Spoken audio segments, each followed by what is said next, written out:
Assalamualaikum teman-teman. Apa kabar kalian hari ini? Senantiasa sehat selalu ya.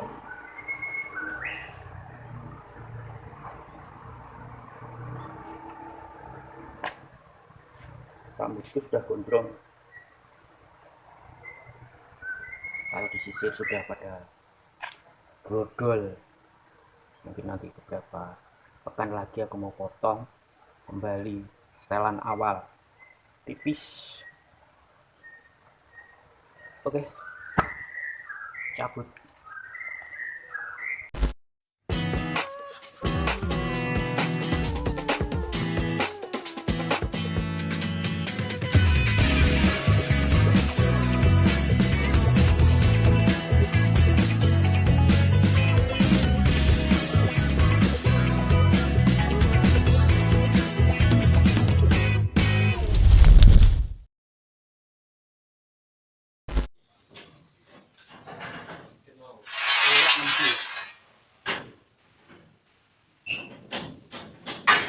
Aku lagi males nih lagi momen-momen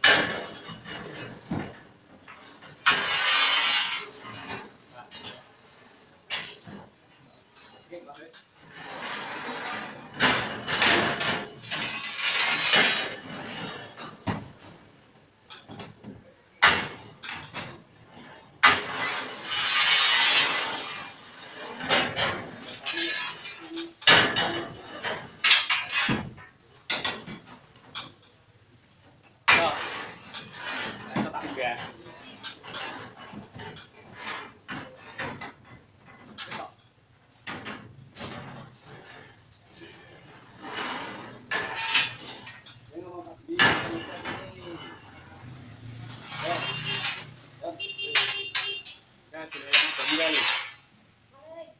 Maling ngomong.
Bisa nggak? Kan pasti nggak bisa kan? Ini tuh kayak orang hebat ya bisa. Risalah hal kecil itu mainanku sejak kecil. Nih lihat.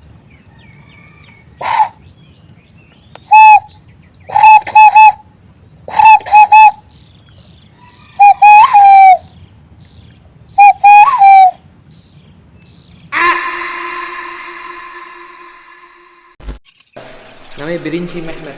Ini adalah Mehmet I yang kemudian menyatukan kembali seluruh Turki. Maka orang bilang inilah kemudian pendiri Turki yang kedua. Setelah kemudian Osman Ghazi, lalu kemudian Mehmet I. Dan Mehmet I ini adalah orang yang sangat penting bagi orang-orang Indonesia. Kenapa? Lihat pemerintah dia 1413 sampai 1421. Di zamannya dia itu diperintahkan Wali Songo untuk ke Indonesia. Nah, jadi dia kemudian mendapatkan mimpi dari Rasulullah. Dalam mimpinya dia diminta untuk mengirimkan 9 orang untuk ke timur jauh untuk mengenalkan Islam kepada orang timur jauh. Maka dia langsung kemudian bikin satu kepanitiaan, diutus 9 orang yang kemudian diketuai oleh Maulana Malik Ibrahim, lalu kemudian pergi mendarat di Gresik. Mendarat di Gresik, kemudian menyebarkan Islam di Gresik. Pada waktu itu Indonesia masih dikuasai oleh Kerajaan Majapahit. Nah, Kerajaan Majapahit rajanya namanya Brawijaya keempat kalau saya nggak salah. Brawijaya V.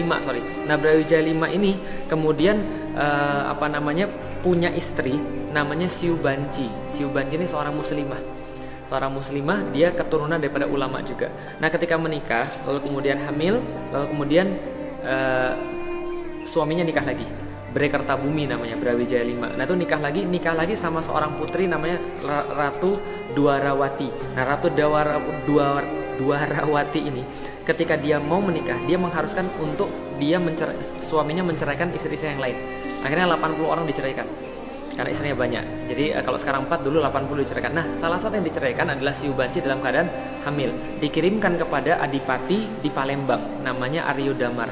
Aryo Damar ini kemudian mengurus Siubanci sampai melahirkan seorang anak namanya Panembahan Jinbun namanya. Nah, lalu kemudian setelah dia melahirkan, dia nikah sama Aryo Damar yang sudah masuk Islam. Aryo Damar ganti nama jadi Aryo Dilah nikah sama Siubanci, punya anak yang kedua namanya Raden Husein. Atau orang-orang Palembang nggak bisa sebut Husein, jadi Raden Husein.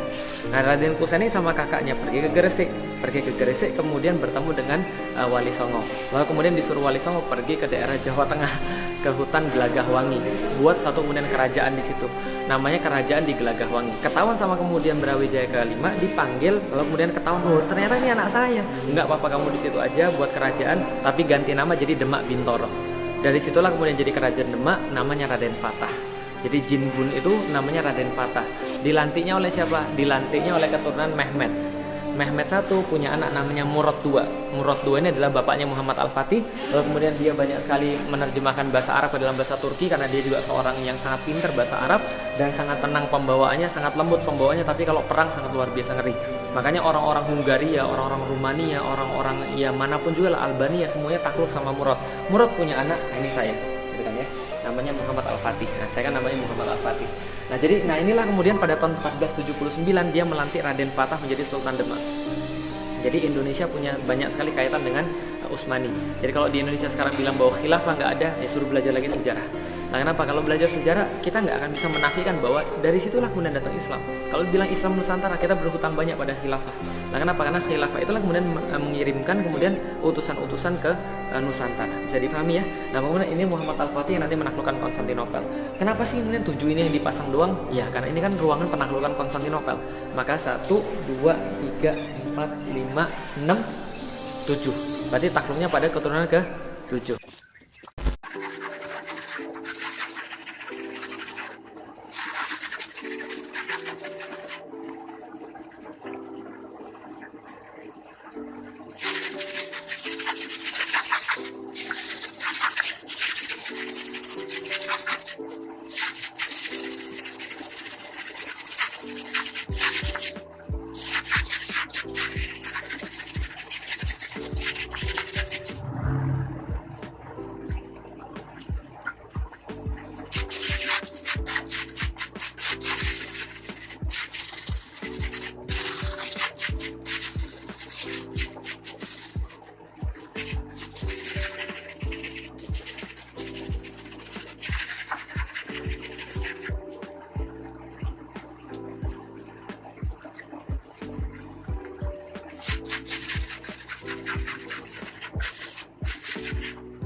Iya mas, di konsewu atau duluan? Pembersihan? Pembersihan? Iya.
Lu mau kapan mulai sekarang?